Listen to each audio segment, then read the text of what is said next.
पढ़ के हो जाएगा। अभी तक क्लास 11th पूरा बैकलॉग में है, शुरू भी नहीं किया। क्लास 12th का इतना सिलेबस है, इस साल तो बोर्ड एग्जाम भी देने हैं, तो क्या करूं। जेई 2025 का तो पेपर का लेवल बहुत ऊपर गया था, तो अब से पढ़ के क्या हो जाएगा मैम। अगर मैं आज अभी इसी क्षण ये वीडियो देखते ही एक स्ट्रैटेजी बनाऊं कि कैसे मैं आईआईटी को क्रैक करने वाला हूं आगे जाके मई में, तो क्या मेरे पास इतना समय है। तो बेटा मैं ये कहूंगी कि अगर आपने इस वीडियो पे क्लिक किया है, भले ही गलती से क्यों ना किया हो, या ये वीडियो आप तक पहुंच गई हो, तो ये सारे यूनिवर्स का इशारा है कि यस आप कर सकते हो और आप करने वाले हो। वरना आप ये सवाल खुद से नहीं करते कि क्या अब पढ़ के हो जाएगा। ये सवाल वही बच्चा करेगा खुद से जो अपने साथ ईमानदार है, जो ये बात स्वीकार करता है कि हाँ मुझसे गलतियां हुई क्लास 11th में, शायद मैं बैकलॉग पूरा बना लिया, मैं कर नहीं पाया था, मगर अब मैं करना चाहता हूं। अब मैं पूरा डेडिकेटेडली अगले 7 महीने मैम पूरा समर्पित हो जाऊंगा इस प्रिपरेशन को।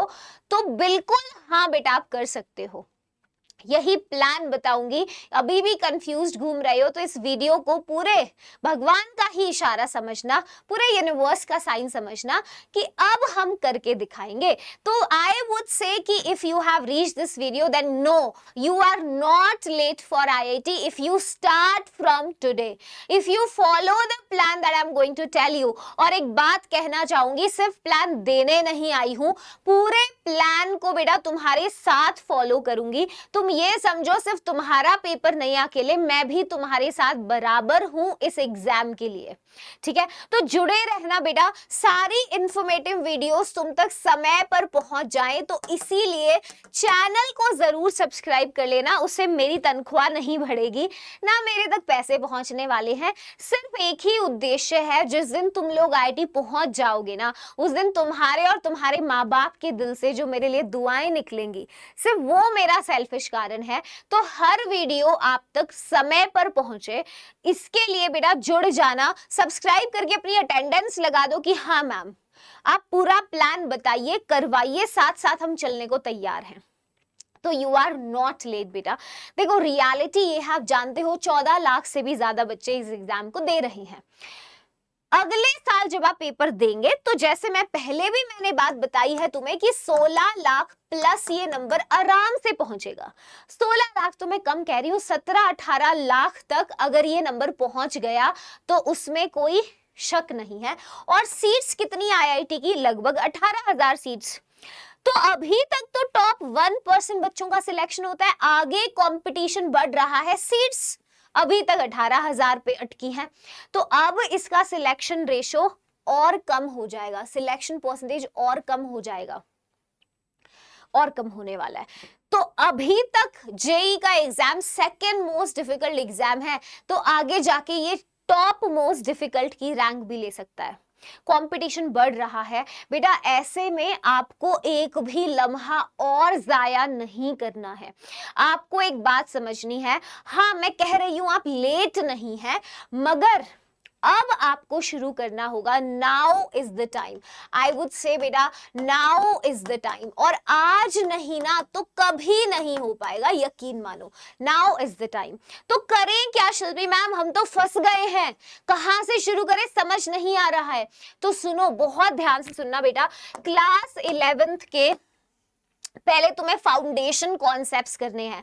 अगर क्लास 11th का बैकलॉग है और तुम सोच रहे हो मैं क्लास 12th चैप्टर नंबर 1 से शुरू करता हूं, पहले क्लास 12th का सिलेबस करूंगा और साथ साथ संडे को बैठ के चैप्टर बैकलॉग के क्लियर कर लूंगा, तो ऐसा नहीं होने वाला, क्योंकि क्लास 12th के अंदर 11th के कॉन्सेप्ट्स यूज होते हैं, और ऐसे कॉन्सेप्ट्स हैं वो जो नहीं आते ना अगर, तो फिर तुम्हें कुछ समझ नहीं आएगा। तो 11th का बैकलॉग छोड़ के आगे बढ़ोगे, 12th भी डूबेगी पानी में। तो बेहतर है, अभी समय है, बिल्कुल सही समय है। कितने दिन बचे हैं इस महीने के? जब तुम वीडियो देख रहे होगे मुश्किल से 8-10 दिन बचे होंगे, वो भी कम होता जाएगा समय। जितना समय है अभी से तुम्हें क्लास 11th के फाउंडेशन टॉपिक्स को करना शुरू करना है। कौन से फाउंडेशन टॉपिक्स हैं? मोल तुम्हें करना है, सबसे पहले मोल करना है, उसके बाद जीओसी करना है।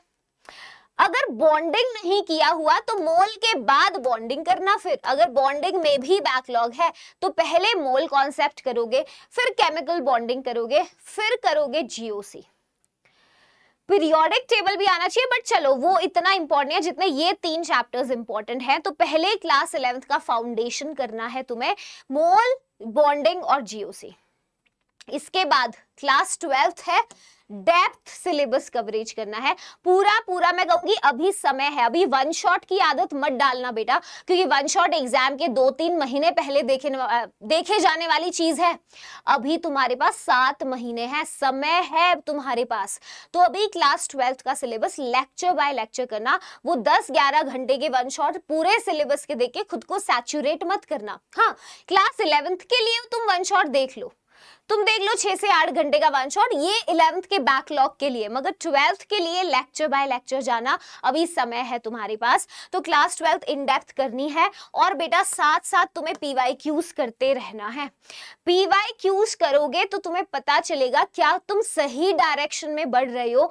जो चैप्टर तुमने किया तो उसके बाद उसके पीवाईक्यूज करके तुम्हें पता चलेगा क्या तुमने चैप्टर अच्छे से समझा और क्या सही जगह से पढ़ा तुमने। क्योंकि सेशन देखा, वन शॉट देख के पीवाईक्यूज नहीं बने, तो फिर तुम्हें अपनी तैयारी चेंज करनी पड़ेगी, है ना।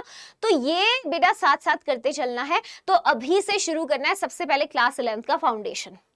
क्या नहीं करना ये भी जान लेना, क्योंकि what kills your rank actually passive study. सबसे बड़ी प्रॉब्लम जेई एस्पिरेंट में पता है क्या है? ये नहीं है कि वो मेहनत नहीं करते, वो पढ़ाई नहीं करते, ये प्रॉब्लम नहीं है। पढ़ाई तो एक जेई के लिए बच्चा जो सीरियस है वो कर लेता है।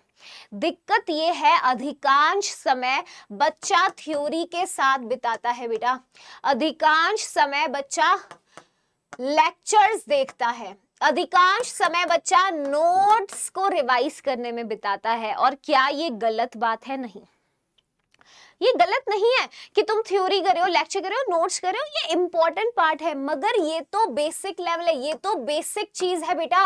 ये एक बार कर लिया, उसके बाद कैसे आपका कॉन्सेप्ट रिवाइज होता है? सिर्फ और सिर्फ सवालों के थ्रू, क्वेश्चंस करने हैं। तो ये गलती मत करना। जैसे ही एक चैप्टर देख लिया, उसके नोट्स हैं तुम्हारे पास, बन चुका है, बार बार थ्योरी रिवाइज नहीं करनी। आपको जब भी उस चैप्टर को रिवाइज करना है, जब भी उस टॉपिक को रिवाइज करना है, तो आपको बेटा क्या करना होगा? क्वेश्चन सॉल्व करने होंगे, ठीक है। तो ये चीज ध्यान रखना, क्वेश्चंस भी टाइमर के साथ करोगे तो और अच्छा रहेगा। स्किपिंग द मॉक्स, अगेन 90% बच्चा ऐसा है जेई का जिसका पहला मॉक टेस्ट पता है कौन सा होता है? जेई मेंस फर्स्ट अटेम्प्ट, वही उसका पहला मॉक होता है, और फिर वो बच्चा सिलेक्शन नहीं ले पाता। तो बेटा तैयारी करते करते आप अभी से आदत डालिए, हफ्ते में एक मॉक टेस्ट दीजिए। अभी इतना समय नहीं है तो 2 हफ्ते में एक मॉक टेस्ट तो दे दो कम से कम, आगे फ्रीक्वेंसी बढ़ा देना, ठीक है। और आखिरी, इग्नोरिंग द वीक चैप्टर्स। अभी तुम्हारे पास वीडियोस दिखेंगे स्किप दिस चैप्टर, ये वो समय नहीं है, 7 महीने हैं तुम्हारे पास। तो what you have to do, अभी बेटा वीक चैप्टर्स को इग्नोर नहीं करना, भले ही वन शॉट से करो थोड़ी देर के लिए, but you have to do, ठीक है। ओके, चलिए आगे देखो। तो अब फॉर्मूला क्या है शिल्पी मैम, क्या करना है? देखो, you have 3 things that you have to do. एक मिनट, तो क्या क्या चीज करने की जरूरत है? देखो, मेन फॉर्मूला बेटा ये है कि आपको एनसीईआरटी तो करना ही है। देखो, एनसीईआरटी में तो महारत हासिल करना है। जेई एडवांस के अंदर अभी 2 सवाल एज इट इज एनसीईआरटी के एक पेज से आए हैं, पी ब्लॉक से। तो एनसीईआरटी के लिए तो बस ये समझ लो कि जान है इनऑर्गेनिक केमिस्ट्री की स्पेशली, तो शुरू वहां से करना है। आपको क्वेश्चन सॉल्विंग करते रहने हैं, एक्स्ट्रा क्वेश्चंस आपको करने हैं। एक बार आपके कॉन्सेप्ट क्लियर हो गए आपके नोट से, लेक्चर से, है ना, जैसे थ्योरी हो गया, क्वेश्चन एक्स्ट्रा सवाल जितने बनाओगे अच्छा है। हर रोज 40-50 क्वेश्चन तुम्हें बनाने की आदत डालनी है। और बेटा पीवाईक्यूज, प्रैक्टिस और वीकली मॉक, ये हमारा हो गया फॉर्मूला, ठीक है। तो देखो, आपको 9 से 12 घंटे देने हैं, क्वेश्चन सॉल्व करने हैं, मॉक टेस्ट लगाने हैं। मैं हर बार बोलती हूँ कि ये सबसे इंपॉर्टेंट बात है, ठीक है। अब बात आई कि मैम मुझे ना ऑर्गेनिक केमिस्ट्री अच्छी नहीं लगती, मैं छोड़ दूं क्या? फिजिकल छोड़ दूं, कोई एक पोर्शन छोड़ दूं? तो बेटा नहीं, उसकी तरह नहीं बनना है ना, उसने तो तुम्हें छोड़ा था बट तुम्हें इसे नहीं छोड़ना है। तो याद रखो बेटा, फिजिकल, ऑर्गेनिक, इनऑर्गेनिक रफली सबका भी बराबर वेटेज है। अगर मेंस की बात करूं, अगर 9 सवाल यहाँ से हैं, लगभग 9 सवाल यहाँ से, तो लगभग 7 क्वेश्चंस यहाँ से, इस तरीके से, ठीक है। तो ऑलमोस्ट मैं बता रही हूँ अराउंड। और अगर एडवांस की बात करूं तो एडवांस में इस बार ऑर्गेनिक केमिस्ट्री 38% में पूछा गया, 31% में फिजिकल और 31% के अंदर इनऑर्गेनिक पूछा गया। तो छोड़ना नहीं है कुछ भी। हाँ, मोस्ट इंपॉर्टेंट चैप्टर्स में बता देती हूँ। फिजिकल में आपको इलेक्ट्रो करना है, ठीक है, इलेक्ट्रो करना है, आयोनिक करना है, थर्मोडायनेमिक्स, एडवांस मेंस दोनों में ही क्वेश्चंस आते हैं। केमिकल काइनेटिक्स फिक्स्ड क्वेश्चंस होते हैं, ये टॉप के चैप्टर्स हैं, टॉप नॉच चैप्टर्स हैं ये, ठीक है। इनऑर्गेनिक की बात करें तो पी ब्लॉक एडवांस क्या सबसे हाई वेटेज है, बाकी केमिकल बॉन्डिंग है मेंस एडवांस दोनों के लिए, कोऑर्डिनेशन है बेटा मेंस एडवांस दोनों के लिए, बहुत इंपॉर्टेंट है, ठीक है। और D and F block is also important. Inorganic के बाद ऑर्गेनिक में बात करें, पहले तुम्हें जीओसी अच्छे से कर लेना है, जीओसी आइसोमेरिज्म, ठीक है। कार्बोनिल कंपाउंड्स करना है, एल्डिहाइड्स, कीटोन्स, कार्बोक्सिलिक एसिड वाला पोर्शन पूरा इंपॉर्टेंट है। अमीन्स वेरी वेरी इंपॉर्टेंट, और फ्री के नंबर दिलाने वाला बायोमोलिक्यूल्स, ये टॉप के चैप्टर्स हैं जहां पहले तवज्जो देना है। अब तुम्हें होगा कि शिल्पी मैम मेरा तो क्लास 11th का सारा बैकलॉग है, कैसे करूं, समझ नहीं आ रहा है। तो बेटा लेट मी टेल यू, सबसे बड़ा इशू क्या होता है, बैकलॉग क्लियर ना होना, पीवाईक्यूज ना बन पाना, स्टडी प्लानर सही से मैनेज ना होना। बेटा एकलव्य ड्रॉपर बैच हमने लॉन्च किया था और यकीन मानो पहले ही दिन इतने ज्यादा एनरोलमेंट्स आए कि हमें फॉर्म को बंद करना पड़ा। Literally I am saying that, form को क्लोज करना पड़ा, क्योंकि वेदांतो हम हमेशा यही मानते हैं कि बच्चे को थोड़ा पर्सनल अटेंशन मिले। उसको मेरे को पर्सनली बताओ कि मेरी क्लास के इस बच्चे का कितना बैकलॉग है और क्यों बना, और वो क्लियर कराना मेरी जिम्मेवारी है। तो पहली बार ऐसा बैच जेई के इतिहास में बनाया गया जिसमें बैच आपको गारंटी देता है 0 बैकलॉग की, कि चाहे जो हो जाए बैकलॉग नहीं बनने देंगे। अलग से पीवाईक्यूज के सेशन होते हैं इसके अंदर, ठीक है, और बच्चे का स्टडी प्लानर होता है। तो एक हमने लॉन्च किया था इसको मई को, 1 मई से क्लासेस शुरू हो गई थी। उसके बाद इतनी क्वेरीज तुम लोगों ने भेजी कि मैम एक बार और ड्रॉपर बैच लेकर आओ।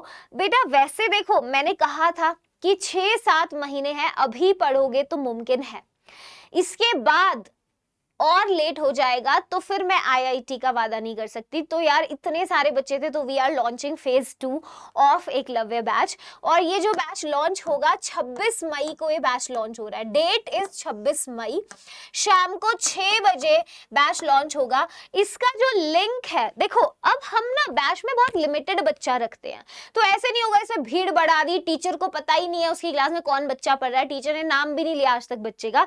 हम वैसे नहीं चलते हैं, we are more like personally बच्चे का बस बैठ के उसके साथ उसका सारा जर्नी बनाना है और चलना है। तो पहले हम एक प्री बुकिंग फॉर्म फिल कराते हैं, ठीक है, क्योंकि लिमिटेड सीट्स हैं तो आपको ना प्री बुक करना पड़ता है।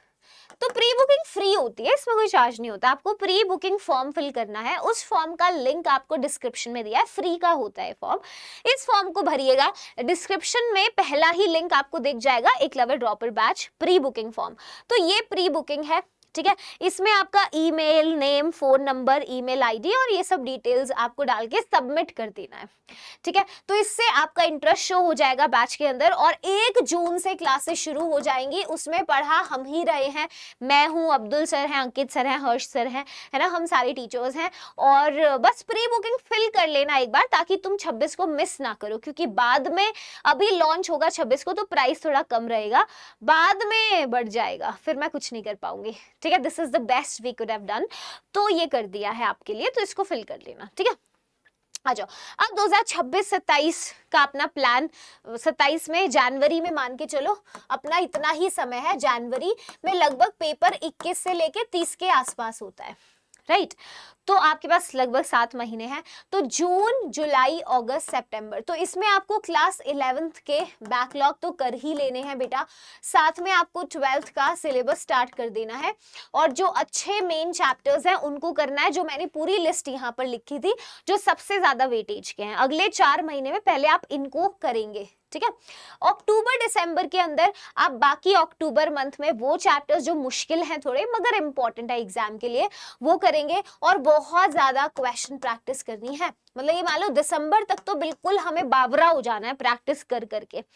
फिर हमारा जनवरी के अंदर हमारा मेंस हो जाएगा क्लियर। हमारे पास बचेगा फरवरी, मार्च, अप्रैल और मई में जाके हमारा एडवांस का पेपर होगा which gives us a good time to do everything. और एकलव्य बैच में हम सब कुछ प्लान करेंगे तुम्हारे लिए, सब कुछ हो ही रहा है। पहला बैच तुम किससे पूछ सकते हो, अपने दोस्त से। तो ये पूरा आइडिया है, ठीक है, प्री बुकिंग कर लेना। और बेटा आईआईटी दूर नहीं है, बस आपको पूरी शिद्दत से मेहनत झोंक देनी है और साथ चलने के लिए हम तैयार हैं। इस बात की गारंटी लेके बैठे हैं यहाँ कि तुम्हारे साथ चलेंगे और आईआईटी तक पहुंचा के रहेंगे। So just trust the process, trust yourself and trust the teachers जो आपके साथ हैं। Thank you.